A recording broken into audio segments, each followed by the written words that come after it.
Halo sahabat semua, selamat datang kembali di channel Hasbi Muhammad dengan konten Bocah Story. Jangan lupa like, komen, dan subscribe agar channel ini makin berkembang, dan selamat menyaksikan.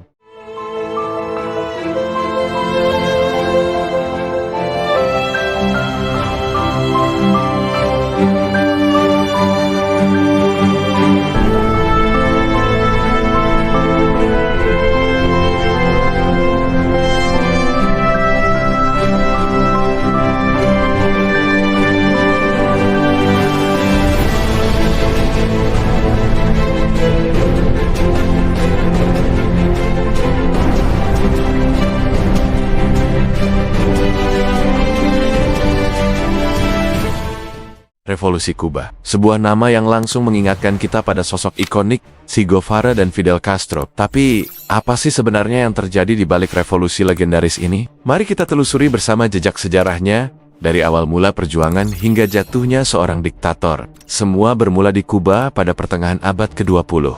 Pulau Karibia yang indah ini dipimpin oleh seorang jenderal bernama Fulgencio Batista. Awalnya, Batista naik ke tampuk kekuasaan melalui kudeta militer pada tahun 1952, membatalkan pemilu yang seharusnya berlangsung. Pemerintahannya dikenal korup, brutal, dan sangat memihak kepentingan ekonomi Amerika Serikat, terutama perusahaan gula dan kasino yang dikelola mafia. Kesenjangan sosial begitu lebar. Sementara kaum elit hidup mewah di Havana, sebagian besar rakyat Kuba, terutama di pedesaan, hidup dalam kemiskinan yang parah, tanpa akses memadai ke pendidikan dan layanan kesehatan. Ketidakpuasan rakyat inilah yang menjadi bara api revolusi. Di tengah situasi ini, muncullah seorang pengacara muda yang karismatik dan idealis bernama Fidel Castro. Muak dengan rezim Batista, Castro percaya bahwa satu-satunya jalan untuk perubahan adalah melalui perlawanan bersenjata. Pada tanggal 26 Juli tahun 1953, Castro bersama sekitar 100 pengikutnya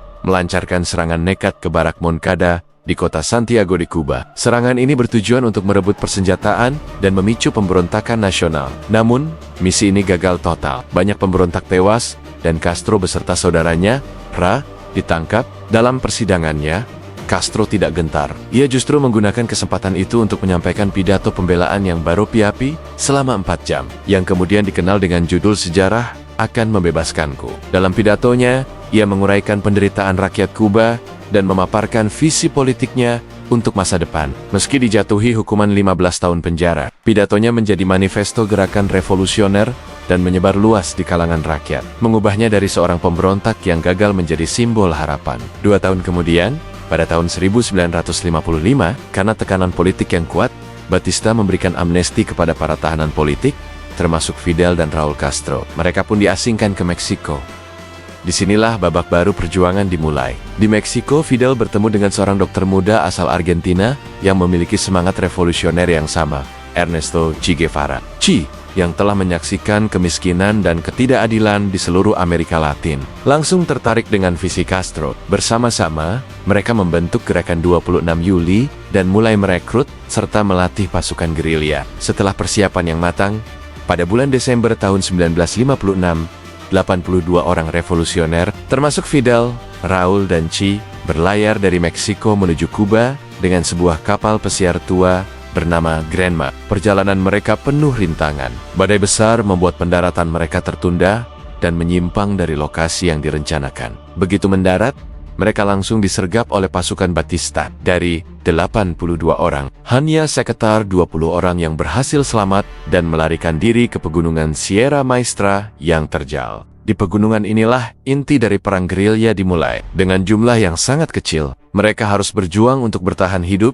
sambil mencoba merebut hati dan pikiran rakyat pedesaan. Che Guevara dan Camilo Cienfuegos, tokoh revolusioner lainnya, terbukti sebagai komandan gerilya yang brilian. Mereka menerapkan taktik FOCO, yaitu menciptakan pusat-pusat kecil perlawanan yang diharapkan akan menyebar seperti api. Mereka memperlakukan petani dengan hormat, memberikan layanan medis, dan mengajarkan baca tulis. Perlahan tapi pasti, dukungan rakyat mulai mengalir. Banyak petani dan pemuda yang kecewa dengan Batista bergabung dengan barisan mereka. Sementara itu, propaganda juga menjadi senjata utama. Para pemberontak mendirikan stasiun radio rahasia, Radio Rebelda, yang menyiarkan berita perjuangan mereka ke seluruh Kuba, melawan propaganda pemerintah Batista yang selalu mengklaim bahwa para gerilyawan telah dihancurkan. Berita kemenangan kecil di Sierra Maestra membangkitkan semangat perlawanan di kota-kota. Rezim Batista merespons dengan kebrutalan yang semakin menjadi-jadi. Mereka melancarkan Operasi Verano pada musim panas 1958,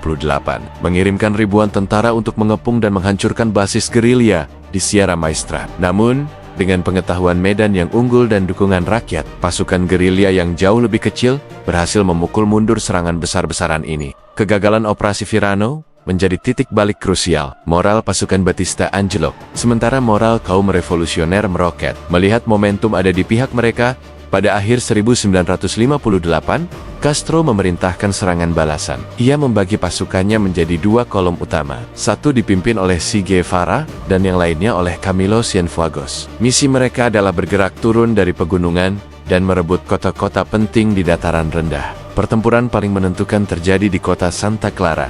Pasukan Che Guevara, yang jumlahnya jauh lebih sedikit, berhadapan dengan garnisun militer yang kuat. Dalam sebuah aksi yang legendaris, Che dan pasukannya berhasil menggelincirkan sebuah kereta lapis baja yang membawa persenjataan dan bala bantuan untuk pasukan Batista. Kejatuhan kereta ini menghancurkan moral para tentara pemerintah. Pada tanggal 31 Desember tahun 1958, Santa Clara jatuh ke tangan kaum revolusioner. Berita jatuhnya Santa Clara sampai ke telinga Batista di Havana. Menyadari bahwa akhir kekuasaannya sudah di depan mata dan dukungan militernya telah runtuh, Batista panik. Pada dini hari tanggal 1 Januari tahun 1959, Fulgencio Batista melarikan diri dari Kuba dengan membawa harta kekayaannya, terbang menuju Republik Dominika. Kekosongan kekuasaan ini langsung dimanfaatkan oleh para revolusioner. Pasukan di bawah komando Che Guevara dan Camilo Cienfuegos bergerak memasuki Havana tanpa perlawanan berarti. Seminggu kemudian,